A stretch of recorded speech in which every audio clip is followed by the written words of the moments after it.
Lakeland Currents, your public affairs program for north central Minnesota. Production funding for Lakeland Currents is made possible by Bemidji Regional Airport, serving the region with daily flights to Minneapolis-St. Paul International Airport. More information available at bemidjiairport.org. Closed captioning for Lakeland Currents is sponsored by Nisswa Tax Service, tax preparation for businesses and individuals. Online at nisswatax.com. Hello again, friends. I'm Jason Edens, your host of Lakeland Currents. Thanks for joining the conversation today, and thanks for your ongoing support of Lakeland Public Broadcasting. Today's youth are making tomorrow's decisions, which is why no season of Lakeland Currents is complete without a conversation with student leaders. Throughout our region, student leaders have a seat at the table through student governments. It is therefore my privilege to welcome Alex Trebesch and Joseph Anderson, both of whom are student senators at Central Lakes College in Brainerd. And I'm eager to learn what's top of mind. Alex and Joe, welcome to the program, and thanks for making time for our conversation. Thank you. Thank you for having us. Absolutely. Well, first of all, without necessarily being specific about your high school, I'm curious, do you feel as if high school prepared you for the college experience? Alex? I would say my high school, no. I definitely wasn't prepared, and I think that I, at first, didn't even think I was going to go to college. So it was definitely something that I had to learn as I went. Okay. Now, Joe, I know that you described yourself as a non-traditional or returning student, right? You've served in the military. Yes. So although high school was a second ago, I was wondering if you could think back and just let me know your impressions on that question. I think high school academically prepared me. The thing I didn't feel prepared for, I guess, was the direction, like the choices we could make and where I wanted to major in, and that's kind of what led me towards the Army plus the other, the want to serve and all that. But so I did a year college first and then kind of broke away from it, enlisted, and then now I'm coming back to it with more of direction. Okay, and what encouraged you, or how did you make the decision to come back to college? It did take me quite a while to learn what I really wanted to do, but once I honed in on wanting to help fellow veterans and found the path to do that, I just set my sights and pedal to the floor since. And how do you want to help fellow veterans? Hoping to get my master's in social work and get a job, ideally with the VA, doing therapy and helping provide mental health resources for fellow veterans like myself. So, Alex, you said that at first you weren't really thinking about going to college. What led you to decide to ultimately go to college? I've gone through a lot of experiences in my life where I, wasn't always well. I was in a harsh home environment growing up. I've been surrounded by addiction my entire life. And so my experiences made me think that, hey, I could help other people in the same position that I was in, that I'm in. So I wanted to make a difference. And why did you choose to go to CLC, to Central Lakes College here in Brainerd? So I was actually originally living down in St. Paul, but due to the pandemic, I had to leave my apartment, and my grandparents lived in Cross Lake. So I said, I would like to, move closer to them. Brainerd is a nice area. And then I realized there was a college there. So I thought, hey, this would be the perfect place for me to settle down in. And so it was mainly location. A lot of students that are leaving or graduating from high school sort of go to college lockstep, right? That's the next thing to do. Do you think there's value in a gap year or some sort of experience like you've had, potentially, Joe, where you do something in between high school, right, and college? Do you think there's value in that, Alex? Due to my own personal experience, I would say yes. I think that it is very valuable to gain experience in a workplace and just learn how, working works, I guess. Mm-hmm. And by being able to do that and take a break from your studies to see what you really want to do in life before you just dive into your, courses, I think that is very beneficial and can help direct where you want to go in life. Mm-hmm. How about you, Joe? I think gap is definitely useful, especially if you know exactly what you want to do, then you can go ahead and go for it. But for me and a lot of other people coming out of high school, you don't really have that sense of direction yet. So a little time to figure out yourself, figure out what you want to do. Also, it's good because I feel like coming back as an adult, I appreciate schooling. I enjoy learning a whole lot more than I did when I was younger. It doesn't feel like a chore. It's more of a choice. It's a direction. It's something I want to do. I second that.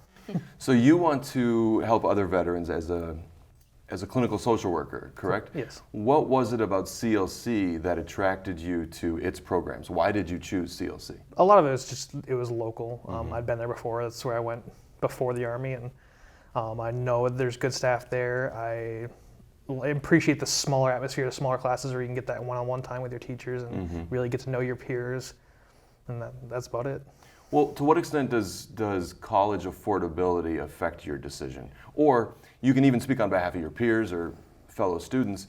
To what extent do you think college affordability affects one's decision with regard to where they go? Personally, that's why I didn't think I would go to college in the first place, was the affordability, the cost of it. But I've heard students say that I wanted to go to a university, but I just couldn't afford it. So, community college is the way to go. Or they're doing this to get their generals and then go on to focus on their majors in another college. So I think affordability plays a major aspect affordability and location are two of the biggest things on why I believe students choose like local community colleges. Mm-hmm. For the past 10 to 15 years, approximately, two-year colleges have seen a rather precipitous decline in enrollment, and the pandemic certainly didn't help. I'm curious if either one of you have friends or family members, people in your circle, right, that have decided to bow out of college or decided not to go. Is that the case? Do you know any folks that are making that decision? Yes, I do. So there was one student who was a student parent, and she originally joined college because of COVID, so she could do online classes, online Zoom classes.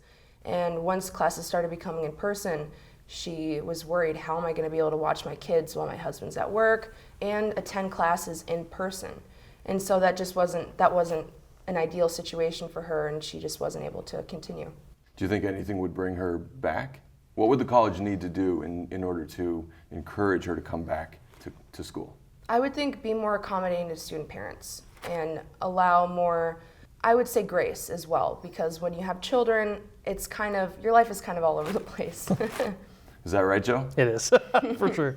And how do you know that? I have 3 children, aged 8, 2, and 7 months, and a full-time parent, full-time student. That's my life. That's a big responsibility. It sure is. Both of you are student senators. In fact, you're Senate officers, correct? Yes. At Central Lakes College. So what office do you hold? Senator. I'm a senator, and I'm the secretary. You're the secretary? Yes. And so what exactly does that role entail? What do you do on behalf of the Senate and the student body? So I take attendance. That way we know who's going to become a senator. So you become a senator after you attend 3 consecutive meetings. And then I also take notes, and I remind people of like, hey, we're going to be talking about this. And I also help sign people up for things. So do you sort of run the meeting? No, I would say that's more so the president. Okay. Yeah. So you are basically the scribe, making sure that people know what was discussed, what decisions were made. Yes. As the secretary. Yeah. All right. And what's your role in the Senate? I'm the vice president of the Student Senate at Brainerd. Which means what? So when the president's gone, I'm the one who takes over, leads the meetings, and helps formulate the agenda. When president's around, I just do whatever I can to assist him and help Eric. And overall, I just try and stay engaged in all the Senate activities when we're doing volunteering or like providing meals for campus, stuff like that. Sure. And who's Eric, by the way? Eric's the student advisor or student life advisor at Central Lakes College, and he also advises the Senate. One of the things I was really curious about is, what's the decision-making scope of a student senate or student senators? Do you actually have decision-making authority, or is this more tokenism? I say we definitely have authority. I just served on a couple committees where we actually decided to set the increases or say the same on funds like the cost of sports per credit, like the sports fee per credit and things like that. And that was a majority student committee that pushes that forward. Now there is opportunity for it to get vetoed, but typically as long as it's like understandable changes or no changes, then it stays the same. And same with pretty much any other issue. A lot of times the staff and faculty will bring things to us if they want a student-made decision. But also if we bring an issue to them, they're very receptive of it. And I'd say we have, we can't finalize things. It always has to get approved beyond us. But if the full Senate has its backing, then it's a pretty good chance of getting noticed and getting attention and something happening. Well, what would happen if the Student Senate took a position on some issue on campus and that position was at odds with the administration? Would the administration essentially have the final decision in that case? I believe so, just based on the experiences that we've had.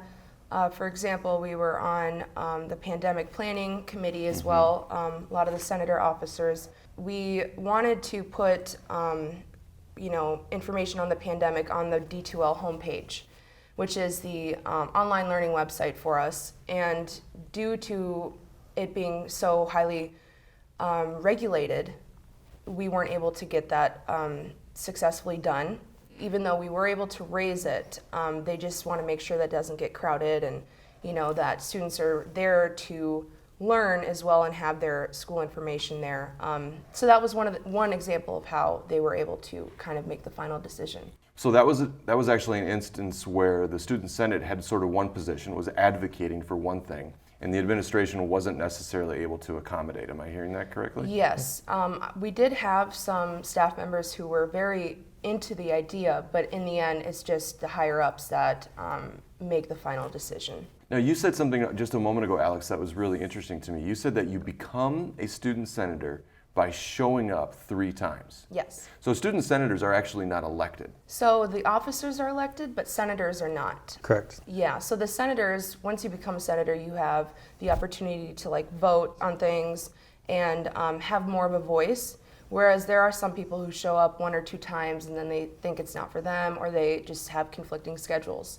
So that's why the senator position is a thing, and then the officers are what are elected. The senator officers are elected. Yes. By whom? All of the senators. It's Well- kind of confusing, but Well, the president position is a full school body election. Yes. That will happen, I think, at the end of the school year for next term's president. And then every other position is an in-house, a Senate vote. So we'd go to the front of the Senate, give our spiel, they'd have some questions for us. And then there's a Senate vote on the officer positions. Is there a lot of competition for those There positions? yeah, I would say there was the last voting. Yeah. I think we had at least 8 to 10 student senators who, for almost every position, that went and volunteered and gave their spiel. And But there's only one, excuse me, go ahead, Alex. Oh, I was going to say his position, VP, probably had the most people, so you're pretty lucky. Interesting, Joe. interesting. But there's only one senator officer position that's actually voted on by the student body, and that's the president of the Senate. Correct. And that's an annual election. Right. Interesting. So how do you actually interface with the administration? If the Student Senate does have decision-making authority, scope, how do you, what's the vehicle with which you actually interact with the administration? There's a few ways. One is going through our advisor, Eric, who passes on information. If the Senate feels strongly towards something, he has the connection to bring that up right away. We're also included in various committees, like the planning committee for building changes, upcoming projects, stuff like that. So they usually will take a senator from there to represent the Senate. And then we also have monthly meetings with Dr. Charlier and get to voice our opinions there. So student senators also sit on some of the standing committees within the campus community, such as fiscal facilities. Yes. Interesting. I'm interested in exploring this declining enrollment issue a little bit more, because as student leaders, I'm wondering if you've observed something that the college could do more effectively, or colleges generally, right? This isn't necessarily a question about Central Lakes College, but more post-secondary education. Is there something that colleges could do to address declining enrollment that they're not doing? Is there something that they're missing that you see that they don't? If I'm being honest, I originally started college because of the pandemic. And so, as I stated previously, with that student parent I was talking about, I think having more Zoom options, Zoom classes would be very beneficial for those that can't make it to campus, or those who live too far away from campus and can't afford to drive over here. I know there are fully online options, but having a face-to-face interaction where you can discuss with the class and just communicate face-to-face, even though it's on the computer, I think that would be very beneficial in increasing enrollment.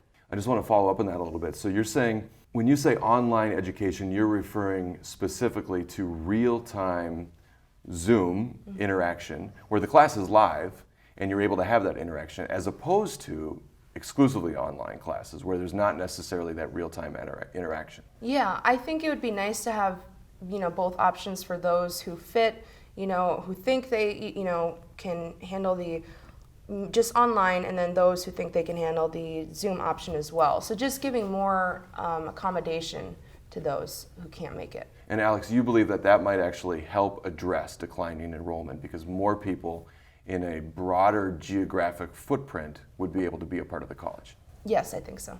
And what do you think, Joe? Flexibility and affordability. Kind of like she was saying, the online classes, having that mixed bag of you can attend in person, what we call asynchronous, where it's just pretty much solely online and you kind of go at your own pace, or the synchronized where you're online in a lecture in a Zoom call. And then college affordability is, I think, a major factor too. Do you think the college, or again, colleges generally, are receptive to that message? Because it seems as if there's a lot of pressure, right, to move back to classrooms, back to the face-to-face environment or delivery method post-pandemic, if we are even in a post-pandemic environment. Do you think that the colleges are receptive to this message? I think so. I think we've learned a lot from the pandemic. I think it's also encouraged students to raise their voice saying, hey, I like this, I want to keep this. So I think there's definitely some receptiveness there. I think they realize the benefit that it provides to students. I agree. So that could even be potentially a silver lining from the pandemic. In this potentially post-pandemic environment, we may have learned that this delivery method is actually better suited to some students and makes college more accessible. Yeah. Yes, and I also attended a class last semester where you had the option to attend in person or on Zoom. And I think that that's excellent because then students who could make it to campus, one day and can't the other can still have their needs met. Oh, sure. Now, is there a term for that particular type of delivery? So you're saying that there are both students in the classroom and there are also some students who are participating but they're not actually in the classroom? Yes. Is it hybrid or high flex? High flex Yes, is what we high call flex. it. High flex. And so is the school offering more high flex based on this feedback that they're hearing from the Student Senate? I would say that they're kind of, not as much as there was last semester. I still think there are some options though. I want to change gears here a little bit and talk about your bright futures and what you're excited about, and also youth participation in society a little bit more broadly, right? As I mentioned in the beginning, today's youth are making tomorrow's decisions, right? Do y'all know the average age of a member of Congress here in the United States? Off the top of my head, no. Yeah. It's approximately 60, and in the state of Minnesota, it's about 54 or 55. Of all the state representatives and state senators, the average age is about 55. Do you think it's important for more youth to be involved in local, state, or even national politics? Yes. And I why? think so. I think the decision making, we're adults, it's affecting it's affecting us now, it's going to affect us in the future.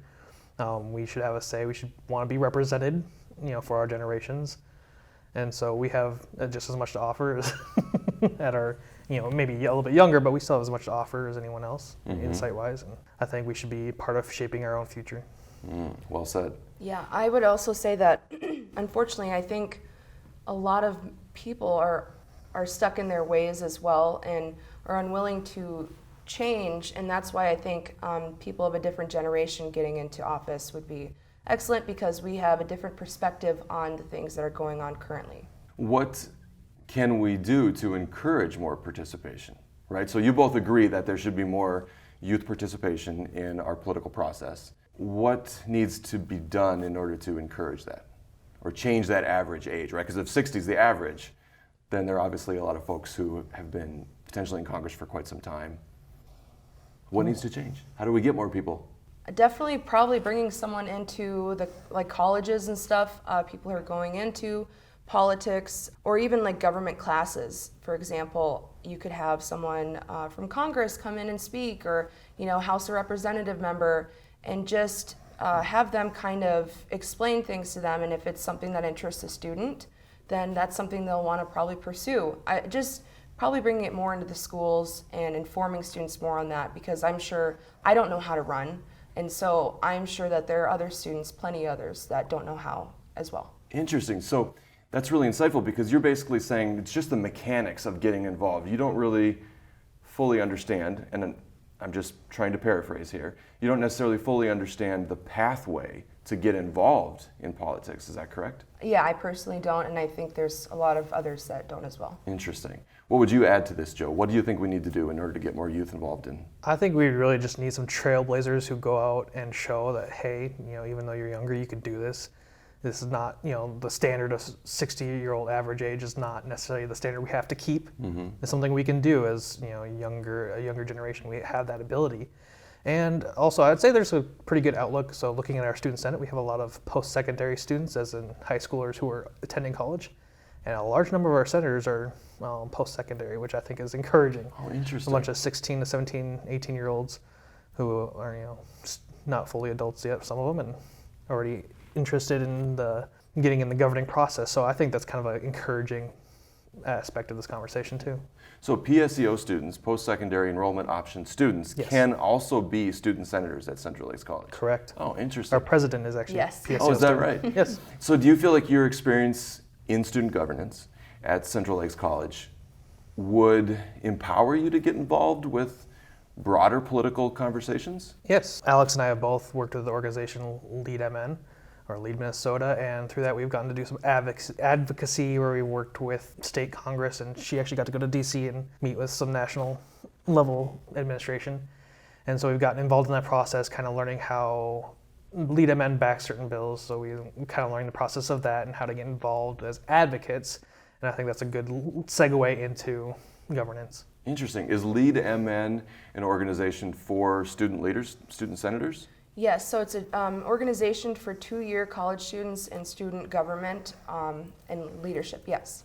So your experience in DC led you to meet several members of the Minnesota delegation to Congress? So I was able to meet with Senator Amy Klobuchar's staff, Senator Tina Smith's staff, and then 2 House of Representative members.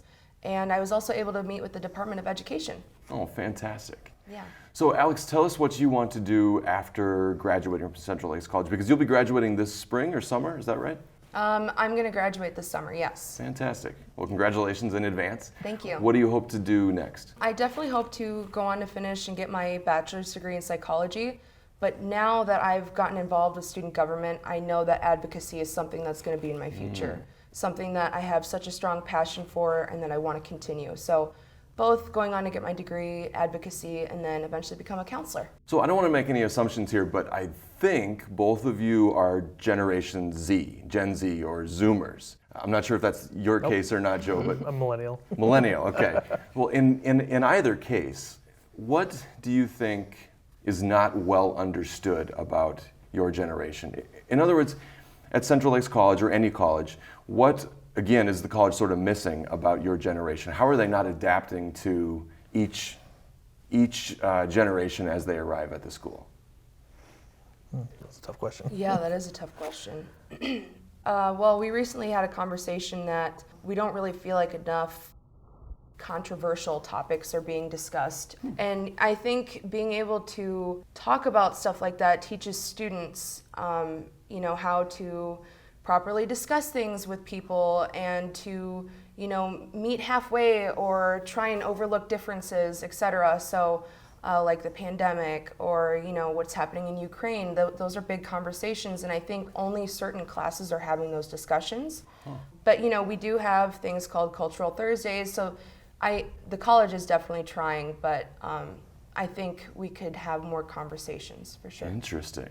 Anything to add to that as a millennial? I'd agree to that point, actually. I think a lot of times we avoid having difficult conversations when college should be a good place to learn how to have those difficult conversations without it devolving into something angry and Sure. a fight. So I think that's a good point. Oh, that's super interesting to me. So you're saying that learning to have the most difficult conversations can actually address divisiveness in society as we gain the tools to navigate those challenging conversations. Definitely. Fascinating. Well, since you've both mentioned, difficult issues and big topics, what do you think is, so you both are you're both emerging professionals, right? What's the issue internationally or locally that you think is most pressing right now? What's on your mind? What is top of mind in terms of issues in the world? Joe? Ukraine, for me. Okay. Just the military action we're seeing, potential war crimes come out of cities surrounding Kiev. And just kind of like the whole devolving issue in Europe is on top of my mind, especially as a veteran. Right. Too, I think. So having served, do you think that this might devolve further and become a broader conflict? I think there's certainly a possibility, but I don't think it's a high possibility. I believe Russia will probably try to stick its focus all in Ukraine, and I think NATO's drawn its firm line in the sand that we're not going to involve ourselves further than sending some aid, and we will, unless you come onto NATO territory, we will stay out of it as far as boots on the ground or actually pulling the trigger on missiles, things like that. And what's the most pressing issue for you, Alex, when you think about your future and the state of the world today? I would definitely say Ukraine as well. Yeah. I think a lot of students, not even just students, but people are scared of World War III happening. And it's just something that it's really hard to for sure know what's going to happen, and I think the unknown is what scares a lot of people, and myself included. Are a lot of your peers, your friends, your family members talking about World War III, like you just said? Some of my peers were, yes. Mm-hmm. So this is potentially more front of mind than maybe a lot of folks realize that students are. I guess this is a little bit surprising to me that you're both as concerned about this. I'm certainly concerned, but I guess I didn't realize this conversation was as top of mind as it is. So a lot of your friends are talking about that. Are you in contact with a lot of the folks that you served with? Yes. About this issue? Through social media, and a lot of us think about along the lines of what I said, where we don't think it's going to end up with our military involvement. But also a lot of students, knowing that I'm a veteran and a little bit older, have asked me what my opinion, Mm-hmm. And it's like, do you think this will evolve to World War III? Do you think Russia would, take it further? Do you think nuclear weapons would get involved? So I've actually had a lot of those conversations and questions come from fellow students at Central Lakes College. Interesting. Well, I want to thank you both for your service on the Student Senate at Central Lakes College, and I want to thank you for taking the time to help us better understand your futures and your role at Central Lakes College. Thank you for having us on the show. We're glad to be able to share our opinions. Yeah, just this opportunity is amazing, so thank you. Yeah, absolutely. It's great to meet you both. Nice You as meeting well. you too. And thank all of you for joining me once again. You can continue the conversation on Twitter. Tweet me at CurrentsPBS. I'm Jason Edens, your host of Lakeland Currents. Be kind and be well. We'll see you next week.